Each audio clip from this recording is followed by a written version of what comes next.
Salut tout le monde! On se retrouve aujourd'hui pour une nouvelle vidéo. Donc aujourd'hui, tirage au sort, les tirages au sort de la Ligue des Champions qui viennent de sortir. Donc on connaît maintenant tout le tableau. Franchement, on a eu des belles affiches, les gars, des très très belles affiches. Aujourd'hui, petite réaction à chaud, petit pronostic également. On va se pencher un petit peu sur toutes les affiches et voilà, pronostiquer qui peut passer au prochain tour. Donc on va commencer, les gars. L'éternel Real City. Encore une fois, c'est confirmé cette année. Bordel, les gars. Chaque année, on a joué City, je pense, depuis 2020. Ça doit faire 6 ans, je pense, qu'on les joue d'affilée. C'est malade, mais bon. Moi je voulais le Sporting, honnêtement, parce que voilà, je voulais du changement. Bon, c'est City. Mine de rien, c'est une belle affiche, hein. Real City, ça reste quand même un classique depuis pas mal d'années maintenant. Bon, au vu de la dynamique du Real, qui est bon, pas assez incroyable, on fait vraiment pas une belle saison. City est pas dans le meilleur City également qu'on a vu ces dernières années. Ils sont toujours dans la course au titre quand même en PL. Franchement, bah, je dirais quand même que City est favori, c'est clair. City pour moi est favori et je les vois passer. Surtout qu'ils reçoivent al Ittihad au match retour. Donc ouais, je dirais avantage pour City et en pourcentage, je dirais que ça tourne autour d'un 65-35. 65-35 City selon moi. Donc passons à la prochaine affiche maintenant. Donc ça va être Bayern-Atalanta. Affiche assez déséquilibrée, je pense une des plus déséquilibrées de ces huitièmes. Mais attention, pas sous-estimer cet Atalanta qui a fait une très belle remontada contre Dortmund en barrage, qui a perdu ce match aller 2-0, qui au match retour, un match complètement fou, remporte ce match 4-1 avec toute la disaster class de Ben Sebaini, etc. au retour. Mais bon, en tout cas, l'Atalanta l'a fait. Et franchement, bah, ils ont eu un gros morceau quand même. Le Bayern, un des favoris à la victoire finale. Franchement, si je devais donner un pourcentage, j'irais avec, je pense, 75-25 pour le Bayern quand même. Le Bayern, c'est peut-être là où la deuxième meilleure équipe en Europe actuellement. L'Atalanta, c'est solide, faut s'en méfier, c'est sûr, mais je pense que le Bayern a largement les clés pour faire le travail. Donc 75-25. Ensuite, une superbe affiche, je pense la plus belle de ces huitièmes. PSG-Chelsea, les gars. Quelle affiche. Franchement, PSG-Chelsea qu'on n'a pas eu depuis assez longtemps en Ligue des Champions. Je pense que ça doit faire depuis 2015-2016, hein, parce que je sais qu'ils se sont rencontrés pas mal de fois dans les années 2010, PSG-Chelsea en Ligue des Champions. Ça faisait quand même un moment. Sinon, récemment, on a eu cette affiche quand même en coupe du Monde des clubs l'été passé, où on a vu que Chelsea a complètement tué ce match en finale. Je pense surtout que le PSG était très fatigué après la très longue saison qu'il venait de vivre. Mais non, Chelsea a quand même battu ce PSG 3-0 et je pense que c'est une des seules équipes européennes à avoir infligé une grosse défaite à ce PSG. Donc voilà, clairement, ça va être une très belle affiche. Le PSG aura à cœur de prendre sa revanche quand même, de laver son honneur face à Chelsea. Et non, il y a eu des petites rivalités dans ce match. Cole Palmer, on se rappelle la petite embrouille Joao Pedro, Luis Enrique. Enfin, voilà, il y aura des petites tensions déjà. Ça va être un excellent match. Euh, on aura Chelsea qui va recevoir au retour, donc petit avantage pour eux à ce niveau-là. Mais voilà, si je devais donner une tendance générale, ça va être une affiche très serrée. Ça, c'est clair. Affiche très serrée. Et c'est sûr que, après, ça va, vu que les huitièmes sont dans quoi, 2 semaines, les dynamiques vont être à peu près les mêmes.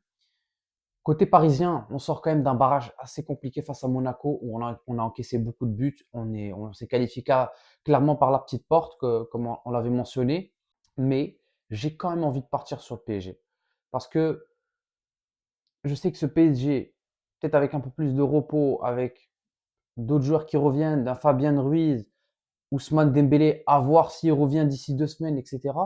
Je pense que le PSG au complet est quand même meilleur que ce Chelsea. Mais attention à ce Chelsea. Parce que oui, en PL, Chelsea, ça a montré des inconstances. On les a vus perdre des points, faire énormément de matchs nuls, perdre contre des adversaires qui étaient très prenables. Mais en revanche, c'est une équipe extrêmement chiante à jouer parce ils ont énormément malmené les grosses équipes, que ce soit depuis la dernière saison en Coupe du Monde des clubs ou même cette saison en Ligue des Champions. Ils ont malmené les gros clubs. On peut notamment penser à ce match face au Barça où ils leur mettent 3-0 au Bridge. Donc quand même, non, Chelsea, ça va pas être facile, clairement. C'est un gros morceau dès le huitième pour Paris. Mais voilà, si je dois donner ma tendance, j'irai avec 60-40 Paris. 60-40 Paris, ça reste quand même pour moi supérieur. On va donc enchaîner sur la prochaine affiche. Liverpool-Galatasaray, donc du même côté que PSG-Chelsea. Franchement, très belle affiche qu'on a eue en phase de ligue et qui a vu Galatasaray triompher de Liverpool. Les gars, moi, peut-être petite surprise déjà, je vais aller avec Galatasaray. Pour moi, je pense que Galatasaray ont les armes. On sait, c'est pas un Liverpool en grande forme cette saison, c'est clair.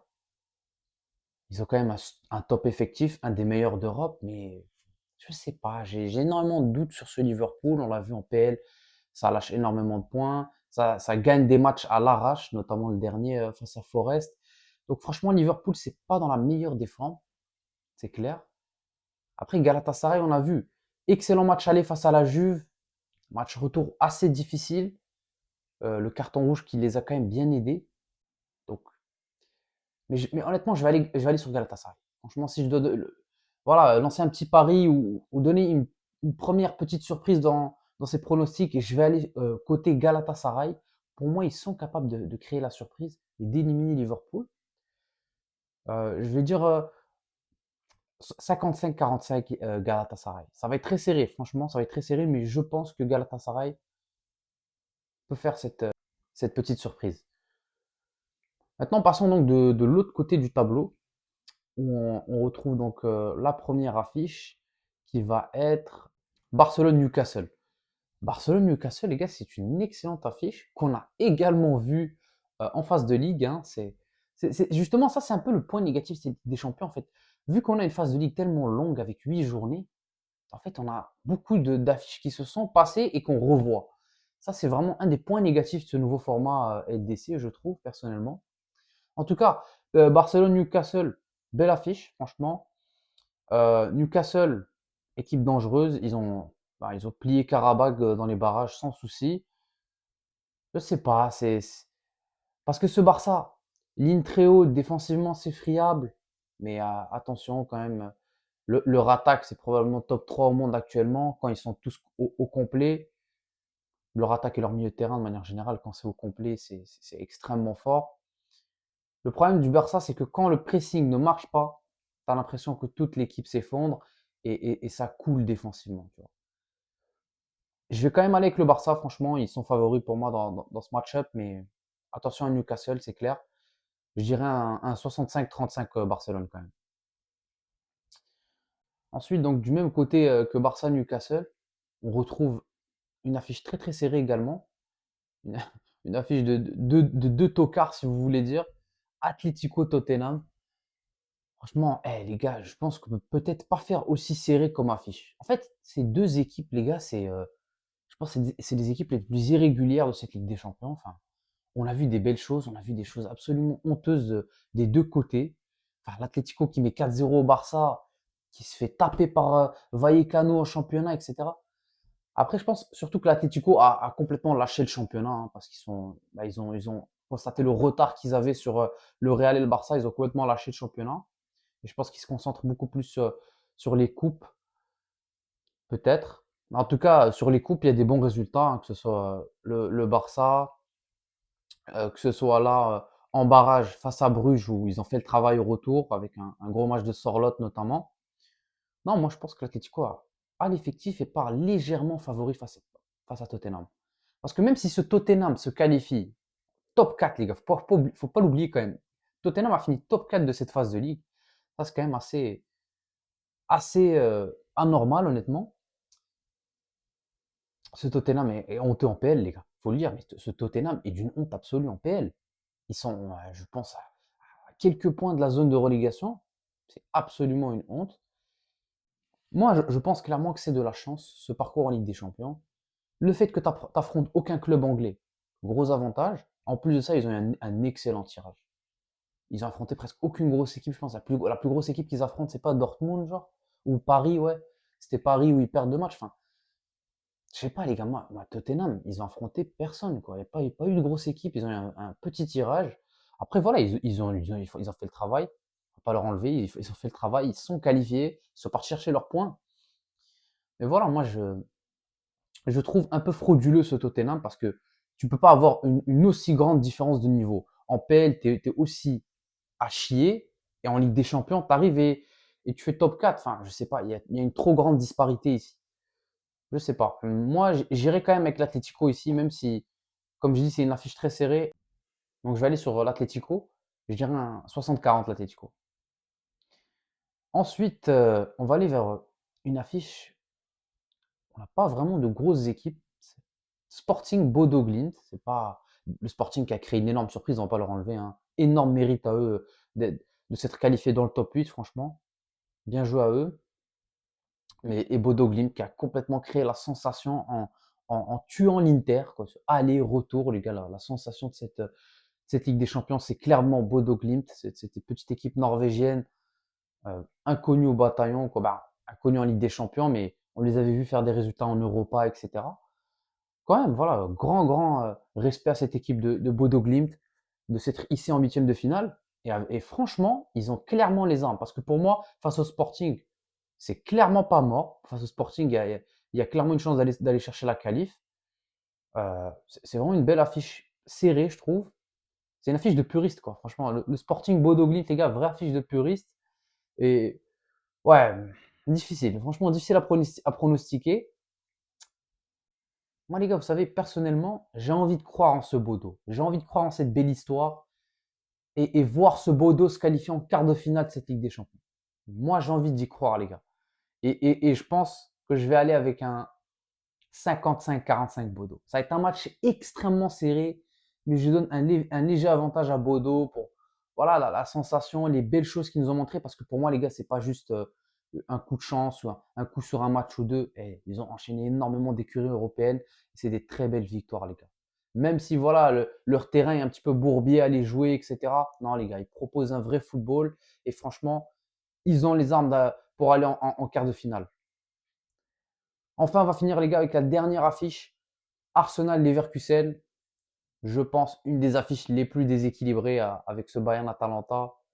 Après, c'est des équipes qui sont qualifiées en 1 et 2. Donc voilà, elles héritent quand même d'un tirage assez clément.